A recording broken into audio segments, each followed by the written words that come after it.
Hello friends, good afternoon. Welcome to my YouTube channel. আমি সুমন চক্রবর্তী। আজকে এই ভিডিওতে বায়োলজির ওপর একটা নতুন টপিক নিয়ে এলাম। এই ভিডিওতে আমি বায়োলজির 3টে ডেফিনিশন বলবো, ভেরি ইম্পর্টেন্ট, এবং যে কোনো স্কুল লেভেলের ক্যান্ডিডেটদেরও থাকে ওয়েস্ট বেঙ্গল বোর্ডের, এবং যারা কম্পিটিটিভ পড়ছো তাদেরও কিন্তু বায়োলজির এই পার্টটা ভেরি ইম্পর্টেন্ট। ডেফিনেশনগুলো তোমরা শুনলেই বুঝতে পারবে যে কতটা ইম্পর্টেন্ট ডেফিনেশন। 3টে ডেফিনেশন। নাম্বার 1, প্রোভিটামিন কাকে বলে? যে সমস্ত জৈব যৌগ থেকে প্রাণীদেহে ভিটামিন সংশ্লেষিত হয় তাদের প্রোভিটামিন বলে। যেমন বিটা ক্যারোটিন, আর্গোস্টেরল ইত্যাদি। বিটা ক্যারোটিন এবং আর্গোস্টেরল যথাক্রমে ভিটামিন এ এবং ভিটামিন ডি সংশ্লেষণে সাহায্য করে। ডেফিনিশন নাম্বার 2, অ্যান্টিভিটামিন কাকে বলে? উদাহরণ দাও।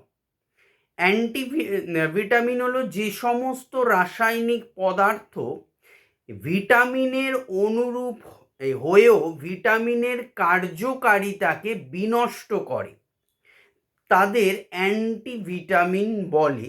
যেমন পাইরিথিয়ামিন ভিটামিন B1-এর কার্য বিনষ্ট করে। গ্যালাক্টোফ্লেভিন ভিটামিন B12 কার্য বিনষ্ট করে। সো এই হলো নাম্বার 2, অ্যান্টিভিটামিনের ডেফিনেশন এবং উদাহরণ বললাম। নাম্বার 3, লাস্ট ডেফিনিশন, সিউডোভিটামিন কাকে বলে? তো সিউডোভিটামিন বলছে যে সমস্ত রাসায়নিক পদার্থের গঠন ভিটামিনের মতো অথচ সেগুলি ভিটামিনের মতো গুণসম্পন্ন নয়, তাকে সিউডোভিটামিন বলে।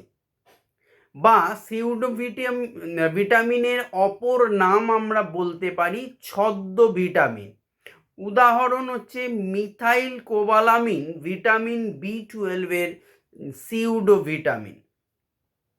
সো এই 3টে ডেফিনিশন আমি এই ভিডিওতে বললাম। যদি ভিডিও ভালো লাগে লাইক করো, শেয়ার করো, চ্যানেলটি সাবস্ক্রাইব করে রেখো। যারা ফেসবুক পেজ থেকে দেখছো অবশ্যই পেজটাকে ফলো করে রেখো এই ধরনের নিত্য নৈমিত্তিক ভিডিও পাওয়ার জন্য। Thank you.